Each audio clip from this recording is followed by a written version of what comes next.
Universidad de El Salvador, Facultad Multidisciplinaria de Occidente, Departamento de Química. Carrera, Licenciatura en Ciencias Químicas. Curso de especialización, Control de la Calidad Medioambiental. Nuestro tema es Contaminación del agua. Catedrático, Máster Eric Méndez. Los integrantes somos Víctor Vladimir Pérez González, Cris Marielo Fernández Gál. Nuestro índice es Objetivos, Introducción, Recursos hídricos, Propiedades inusuales del agua, Ciclo hidrológico, Reserva de agua en la tierra, Contaminantes de agua, Patógenos, Residuos de demanda de oxígeno, Nutrientes, Sales, Metales pesados, Pesticidas, Compuestos orgánicos volátiles. Calidad de aguas superficiales, demanda bioquímica del oxígeno, test de BEO 5 de días, efecto de las aguas residuales demandantes de oxígeno en los ríos, desoxigenación, calidad de agua en lagos y embalses, factores de eutrofización, modelo simple del fósforo, aguas subterráneas, acuíferos, gradiente hidráulica, la ley de Darcy, transportes de contaminantes, curvas de zona de captura, control de plumas de aguas subterráneas, contaminantes en aguas subterráneas, los contaminantes más frecuentes detectados en el agua subterránea, lípidos de fase no acuosa, técnicas de recuperación de aguas subterráneas, sistemas convencionales de bombeo y tratamiento, extracción de vapores del suelo, biorecuperación in situ, en qué se basa la recuperación, otras técnicas de recuperación y conclusión. Objetivos. El objetivo general, crear conciencia sobre la problemática que presentamos acerca de la contaminación del agua. Los objetivos específicos, analizar y comprender la temática que estamos tratando y así aprender más sobre el tema. Identificar ciertos parámetros de la contaminación producida por diferentes factores. Introducción. La contaminación del agua es un término poco preciso que nada nos dice acerca del tipo de material contaminante ni de su fuente. Uno de los recursos naturales más importantes y más común es el agua. Cubre casi los 3/4 de la superficie terrestre y es uno de los que está siendo más dañada, ya sea por la incorporación de materias extrañas como microorganismos, productos químicos, residuos industriales y aguas residuales. Estas materias deterioran la calidad del agua y la hacen inútil para los usos pretendidos. Recursos hídricos. El agua es tan común que la suponemos asegurada. Después de todo, cubre casi los 3/4 de la superficie terrestre. Probablemente pensamos que es muy parecida a cualquier otro líquido, pero no lo es. Tal es así que casi todas las propiedades físicas y químicas del agua son inusuales cuando se contraen con otro líquido. Las propiedades inusuales del agua, observamos una molécula común del agua, como la podemos observar acá. Consta de 2 átomos de hidrógeno y 1 de oxígeno. Estos dos enlaces forman un ángulo de 105 grados, dando como resultado una molécula de carga positiva y una de carga negativa. Esto genera características como las siguientes. Tienen carácter bipolar, las moléculas del agua son atraídas entre sí, elevada tensión superficial del agua y las moléculas del agua facilitan adherirse a otra superficie. Un ejemplo bastante común es ver cómo un animalito puede flotar o pararse encima del agua, y esto se debe al enlace que forman las moléculas simples. Densidad. El agua es el único líquido común que se expande al congelarse. Una de estas características es que podemos ver cómo el agua se transforma en hielo. Puntos de fusión y ebullición. Sus puntos son peculiarmente altos. El agua ebulle a temperaturas bastante altas. Calor específico. El agua posee capacidad calorífica más elevada, 4.184 Joule kilogramos grados centígrados. El agua como disolvente. El agua disuelve más sustancias que cualquier disolvente común. Podemos observar que el agua se puede adherir a cualquier otro tipo de líquido o solvente para usos domésticos o usos químicos. Ciclo hidrológico. Casi toda el agua del mundo, el 97%, se encuentra concentrada en los océanos, pero cabría esperar la alta concentración salina hace que sean imposibles de utilizar como recursos para poder cubrir las necesidades municipales, industriales o referentes a la agricultura. Como podemos observar en esta imagen, podemos ver que el mar, acá está la precipitación del mar, la precipitación de la tierra, las tierras y la evaporización. La evaporización es una capa que rodea todo nuestro globo terrestre y lo rodea casi el 88%. Sale del agua y el otro 12% lo convierte a la tierra. Acá tenemos una tabla acerca de cómo podemos observar la reserva del agua en la tierra. Tiene la localización, la cantidad y el porcentaje de la reserva mundial. Uno de los ejemplos es el océano, tiene una cantidad de 1.338 y el porcentaje está en el 96.5 en toda nuestra tierra. Contaminantes del agua. Estos cuatro que se mencionan a continuación son los principales factores de contaminación del agua y son los más comunes a nivel mundial. Tenemos el agua de retorno agrícola, que contiene pesticidas, fertilizantes y sales. El agua de retorno municipal arrastra desechos humanos, farmacéuticos y detergentes. Centrales eléctricas descargan agua a temperatura elevada. La industria contribuye en un amplio rango de contaminantes químicos y de residuos orgánicos. Estos cuatro factores son los más principales para la contaminación del agua y son los que son más dañinos a nivel mundial. Patógenos. Los patógenos son organismos que causan enfermedades y crecen, se multiplican en el huésped. El crecimiento resultante de microorganismos en el huésped se denomina infección. Ejemplos de patógenos con el agua son las bacterias responsables del cólera, la disentería bacilar, tifus y fiebre paraticoidea, el virus responsable de la hepatitis y poliomielitis infecciosas, los protozoos y los gusanos parásitos. Todas estas enfermedades que generan los patógenos se deben a la contaminación del agua. Estas enfermedades eran bastante comunes en años anteriores, a donde hay registros donde se puede notar de que eran enormes tasas de mortalidad debido a la contaminación del agua. Residuos con demanda de oxígeno. A medida que las bacterias descomponen, estos residuos utilizan el oxígeno disuelto en agua, empeorando las condiciones de vida de los peces y otros tipos de vida acuáticos, y en casos extremos mueren.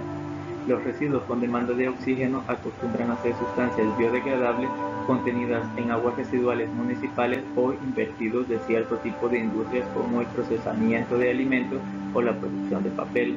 Los residuos con demanda de oxígeno son sustancias que oxidan la masa receptora.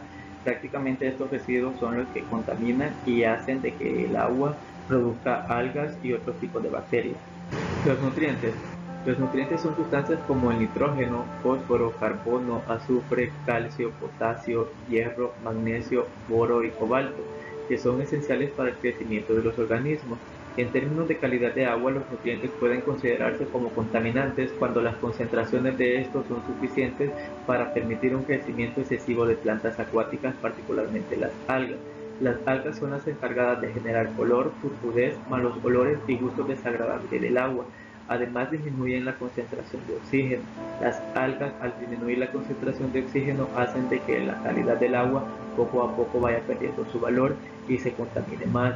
El foco principal del crecimiento de algas son las aguas domésticas y algunas tuberías o caños de plantas industriales. El exceso de algas hace de que el agua ya no tenga oxígeno y poco a poco pierda su calidad y pase de ser un líquido vital a ser un líquido contaminante. Sales. El agua acumula de forma natural una diversidad de sólidos disueltos o sales.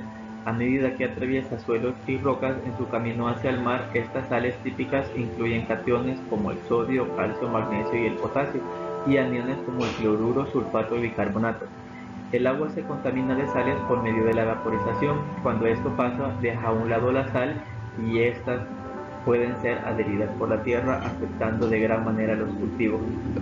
Metales pesados. Los metales pesados se caracterizan por su alta conductividad eléctrica y térmica, su brillo y lustre metálico, fuerza y ductibilidad.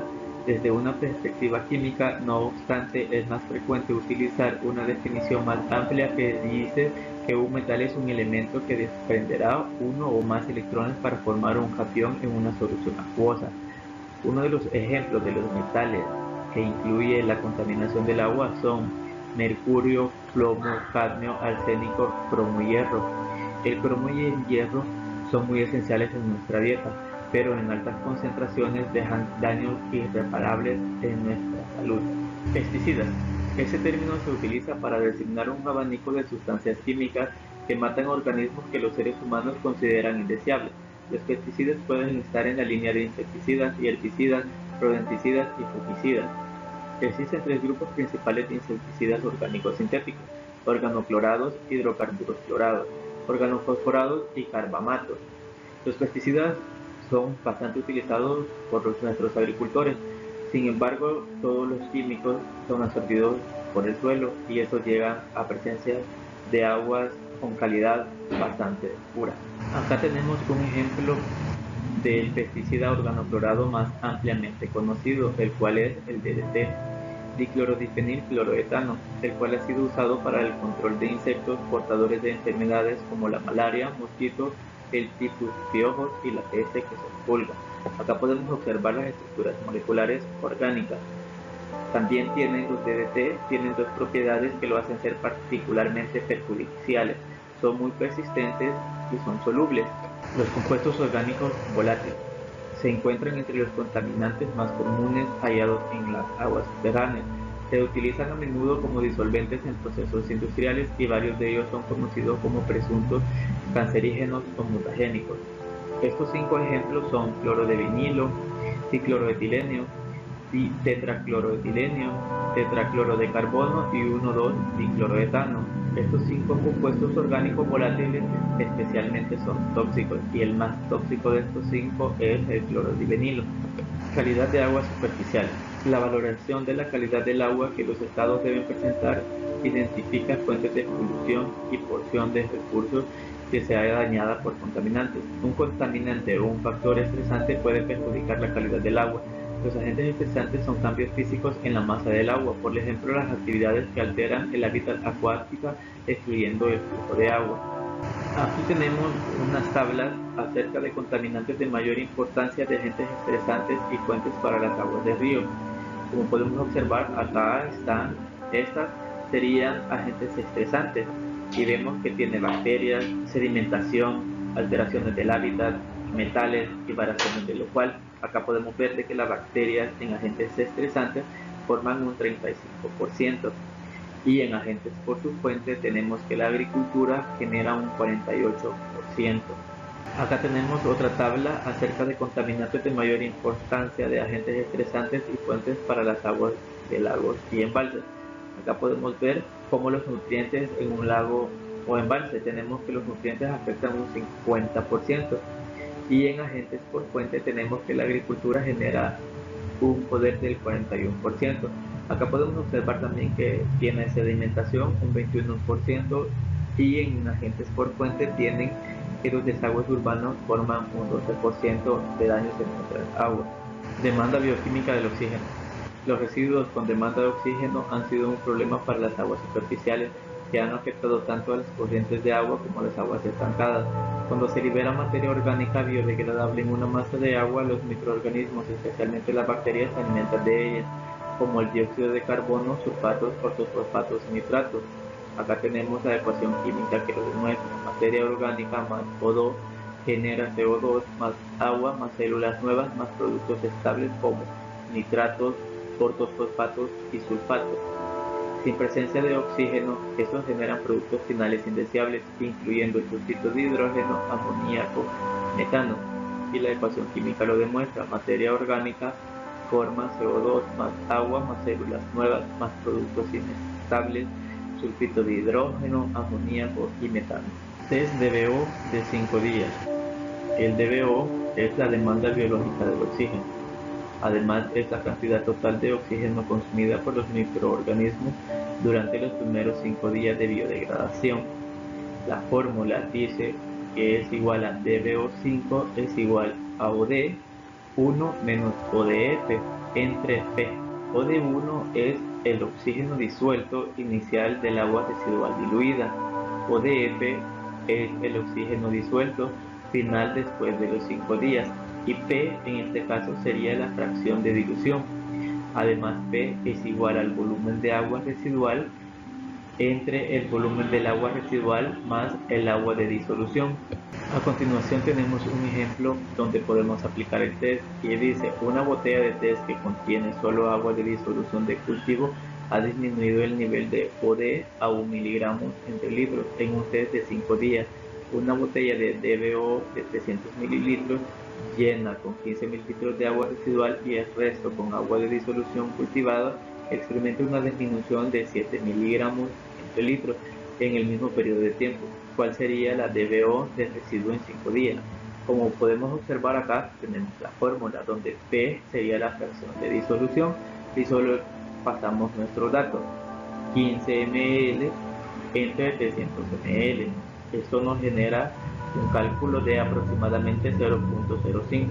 Utilizando 5.7, la DBO en 5 días de residuos sería, aplicamos en la fórmula y metemos todos nuestros datos que nos da el ejercicio. Tenemos acá 7.02 menos 1, entre paréntesis 1 menos 0.05 de la fracción de disolución entre 0.05. Esto nos indica que es igual a 125 miligramos entre litros. El efecto de las aguas residuales demandantes de oxígeno en los ríos. Tenemos tres principales efectos. El primero sería las aguas residuales demandantes de oxígeno bajan la concentración de oxígeno disuelto. El segundo sería, en verano, la elevación de la temperatura reduce la solubilidad del oxígeno. En invierno, la formación de una capa de hielo puede bloquear el acceso de oxígeno atmosférico. En el polo norte es donde podemos observar que el invierno es bastante fuerte, haciendo que nuestros ríos, lagos se conviertan en totalmente hielo, y eso hace de que ya no tenga oxígeno nuestro vital líquido. Y el tercero sería el modelo más sencillo de análisis de recursos de un río. Se basa en dos procesos clave: 1, consumo de oxígeno por microorganismos durante la biodegradación, y 2, la reoxigenación por adherido de la interfaz de agua-atmósfera. Desoxigenación. La tasa de desoxigenación en cualquier punto del río se debe suponer proporcional a la DBO existente en ese punto. Tenemos que la tasa de desoxigenación cuenta con una fórmula, la cual es igual a KD por LO por E elevado a la KD por F, donde LO es DBO de la mezcla de aguas corrientes más aguas residuales en el punto de su carga. Al unir las fórmulas tenemos que LO es igual a QW por LW más Q1 por L1 entre QW más Q1, donde sería LO DBO final de mezcla de aguas corrientes más aguas residual, y sus unidades son mg entre litros. Sabemos que el DBO es la demanda biológica del oxígeno, entonces LT sería su demanda biológica de oxígeno de las aguas de río justo por encima del punto de su carga. LW sería la demanda biológica de las aguas residuales. Q1 sería el caudal de río justo por encima del punto de descarga, y sus unidades son metros cúbicos entre segundos. Y QW sería el caudal de aguas residuales.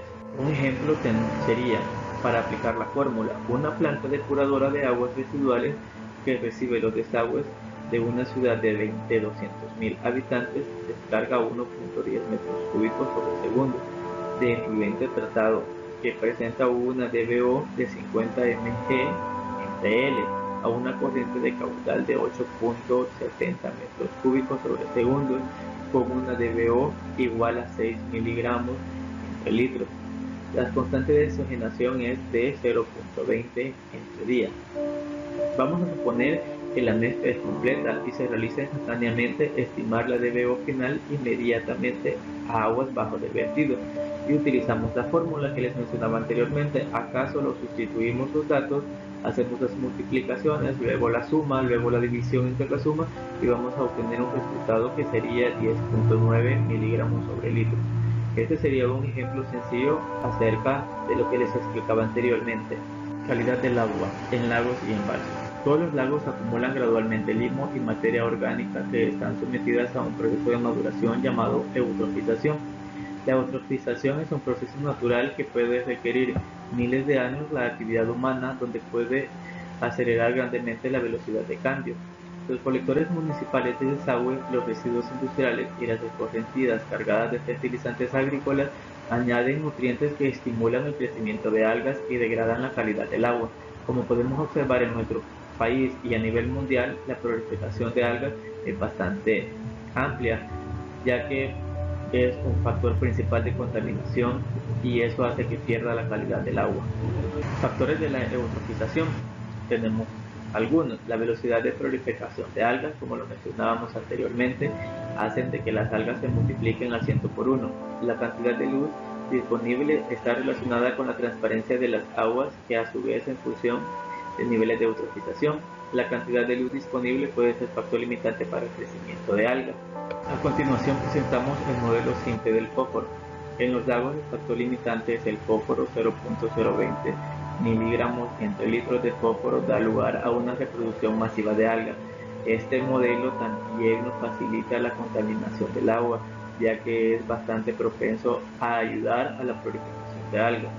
Como podemos observar en este dibujo, vemos cómo el fósforo es introducido a X concentraciones de cualquier lago o río, donde podemos ver de que una parte es expulsada y la otra es retenida. Donde queda retenido sería en un sedimento, y es ahí donde comienza la purificación de agua, haciendo que nuestro vital líquido poco a poco sea dañado. Agua subterránea. El agua subterránea es alrededor de un tercio del agua potable. El agua subterránea está contaminada con sustancias peligrosas procedentes de miles de depósitos enterrados con fugas, ollas de residuos industriales, fosas sépticas de viviendas, vertederos municipales e industriales, escapes químicos accidentales, uso descuidado de disolventes y uso generalizado de productos químicos en la agricultura. Algunos de estos usos y estos contaminantes son absorbidos por el suelo, lo cual genera grandes problemas en nuestra calidad del agua. Acuíferos. Es una capa geológica saturada, suficientemente permeable para permitir el flujo de agua. Se asienta sobre una base o leche de confinamiento, que es una capa relativamente impermeable que limita el movimiento del agua. La cantidad de agua real que puede recuperarse de un acuífero libre por unidad de volumen se denomina rendimiento específico, o la porosidad efectiva. Los valores de porosidad y de rendimiento específico se ven afectados por el descenso de presión que se produce cuando el agua va siendo extraída. Gradiente hidráulica. Un acuífero no confinado, la pendiente del nivel freático, es un concepto importante, puesto que el flujo de agua subterránea va en la dirección del gradiente y a una velocidad proporcional a este. La ley de Darcy. La ecuación básica que describe el flujo de agua subterránea fue formulada por el ingeniero hidráulico francés Henri Darcy en 1856, basándose en experimentos de laboratorio. La ley de Darcy supone linealidad entre velocidad de flujo y gradiente hidráulico, que es una suposición válida en la mayoría de circunstancias. Los acuíferos que tienen la misma conductividad en todas las direcciones se llaman isótopos, mientras que aquellos que la conductividad varía son anisótopos. Transportes de contaminantes. Dispersión y difusión. Cuando hay una diferencia de concentración de un soluto de agua, la difusión molecular tiende a eliminarla mediante el movimiento de zonas de altas concentraciones hacia aquellas en donde la concentración es menor. Un segundo proceso que difumina la pluma contaminante es la dispersión, puesto que una pluma contaminante sigue trayectorias irregulares en su desplazamiento. Algunas partes de ellas encuentran espacios porosos, por lo que pueden moverse con rapidez, mientras que otras tienden huecos más estrechos, por lo que se produce una diferencia de velocidad entre sus partes, que tienden a dispersarla. Como ambos efectos tienden a definir los bordes de la pluma, suelen mencionarse juntos y se hablan de una dispersión hidrodinámica. Curvas de zona de captura. El modo más común de comenzar a limpiar aguas subterráneas contaminadas es instalar pozos de extracción.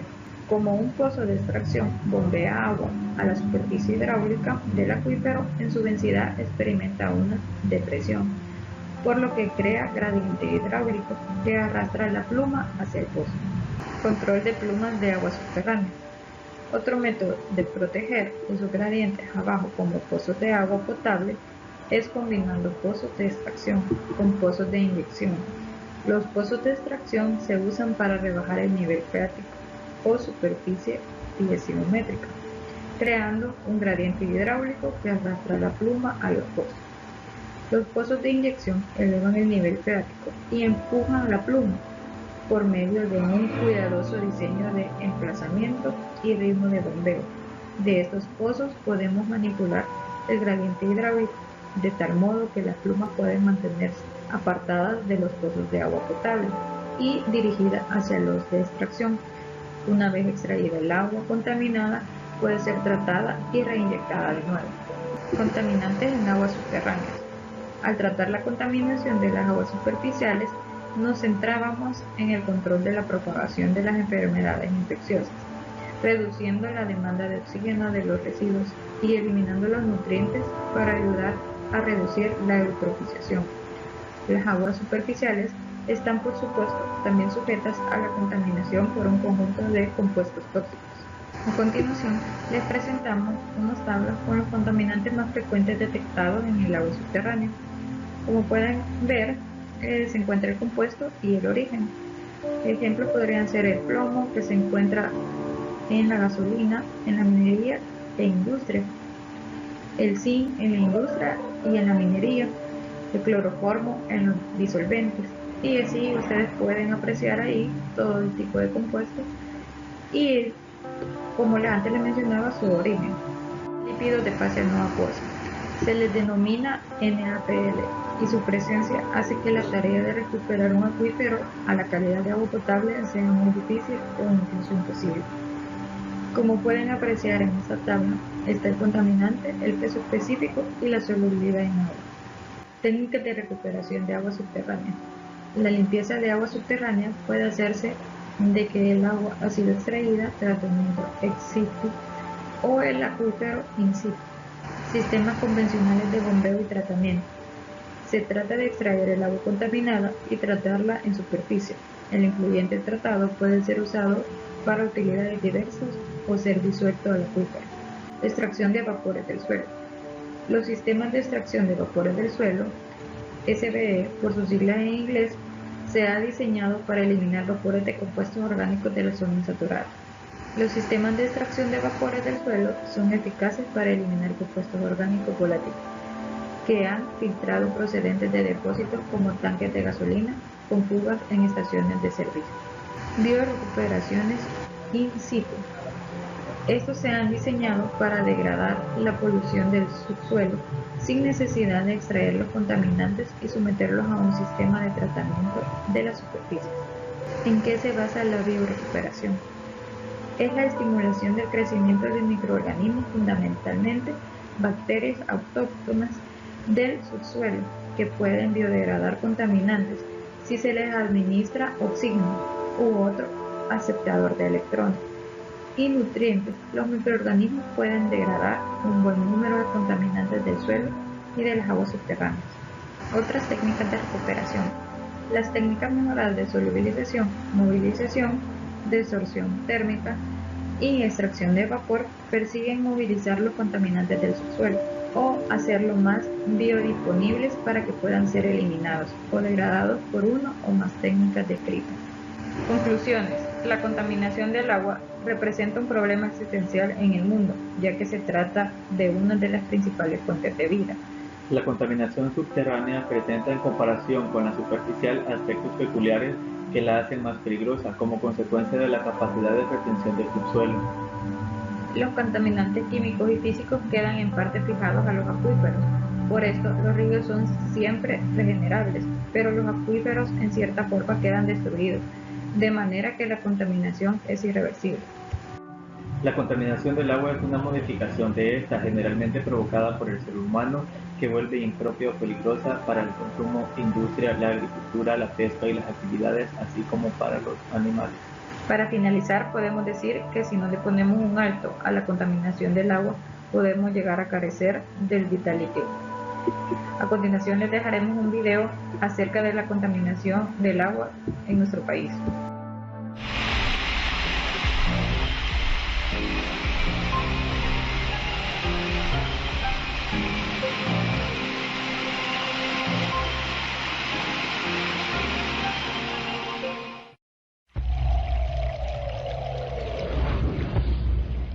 Algo más que agua es lo que hay en nuestros ríos. Sustancias invisibles y peligrosas para el ser humano cuando se encuentran en altas cantidades recorren los ríos salvadoreños. Y es debido al estado crítico del agua que El Salvador podría estar pronto a enfrentar una crisis. Somos el único país de Centroamérica a punto de llegar al estrés hídrico. Esto es, a punto de no tener la disponibilidad suficiente, no solo para las futuras generaciones, sino incluso para las generaciones actuales. El río Lempa es una de las principales fuentes que suministran agua y energía eléctrica a los salvadoreños, y es además uno de los tantos ríos contaminados en el territorio nacional.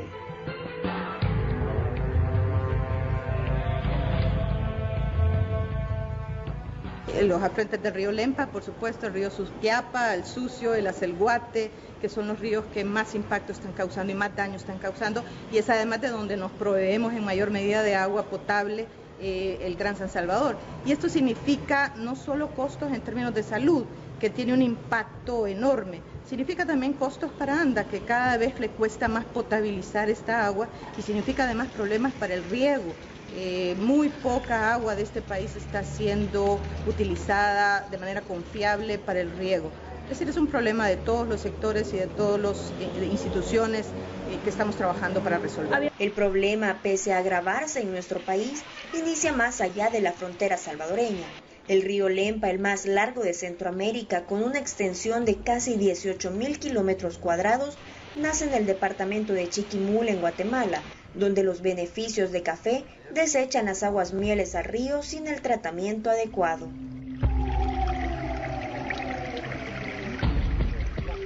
Yo con el gerente de la cooperativa, Tonito Aldana, hemos llegado, le digo al señor, a las 11, 12 de la noche a la planta, al beneficio de la planta, a ver, porque decían que no tiraban las aguas, pero sí las tiran ahí.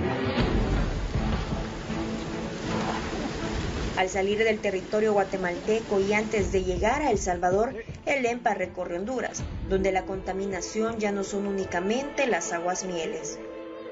Derramaron un tambo de insecticida al río, donde hubo una matazón de peces increíbles. Entonces nosotros, preocupados por esa situación, hemos denunciado, hemos dicho y hemos hecho también, pero hasta la verdad que hasta ahorita muy poco se ha hecho. Pues la contaminación sigue.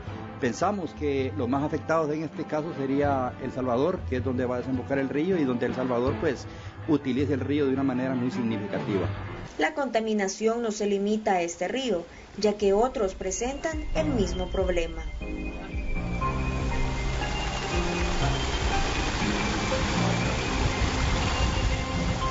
Nosotros tenemos un grande que es el Río Frío, que va a desembocar al río Lempa, y donde el río Frío ya viene contaminado. Y este río Frío contamina el río Lempa.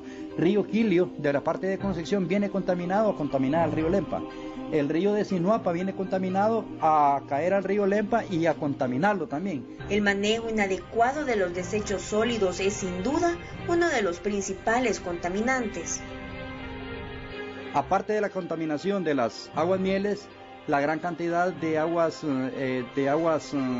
que caen al río del sistema de alcantarillado, pues casi en todos los municipios. Santa Fe, pues no es la excepción también, contaminamos en ese sentido y lo reconocemos, pero esa contaminación la traemos también del lado de Guatemala, de donde nace el río Lempa. Esquipulas los contamina de una manera muy exagerada también, donde tienen un basurero al aire libre, donde aproximadamente no sé cuántas toneladas diarias de basura que van a tirar, entonces eso está cerquita del río y los contamina también. ¿De dónde viene y hacia dónde va el agua que consumimos a diario? Es un tema al que pocos le brindan la atención necesaria. Sin embargo, el alto nivel de contaminación no solo afecta el medio ambiente, sino también genera impacto en las personas, tema sobre el cual hablaremos en nuestra próxima entrega. En elsalvador.com, Evelyn Linares.